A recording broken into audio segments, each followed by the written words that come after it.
Introduction. History of hardwood flooring. Hardwood floors have been in existence for thousands of years and were reserved for the extremely wealthy until around the 17th century.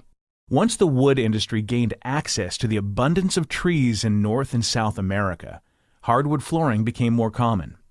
Before the 17th century, hardwood floors were hand-hewn and smoothed out with actual sand until the sandpaper's invention in the 13th century. Once sawmills were invented in the late 16th century, the hardwood flooring industry started to resemble the one we see today. Hardwood flooring today. Today, hardwood floors come in a wide variety of colors, sizes, and species.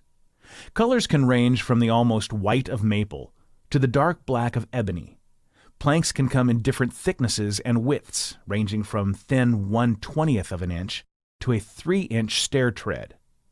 The most common thickness is 3/4 of an inch. Typical plank widths range from a narrow 1.5 inch to as wide as 12 inches, with 2 1/4 inches being the most common, but special boards have been made several feet wide. There are dozens of species and subspecies of hardwood flooring, the most common being oak, cherry, hickory, maple, and walnut. Hardwood floors also come in various installation options with the advent of manufactured planks and wood-like products such as laminate and vinyl planking.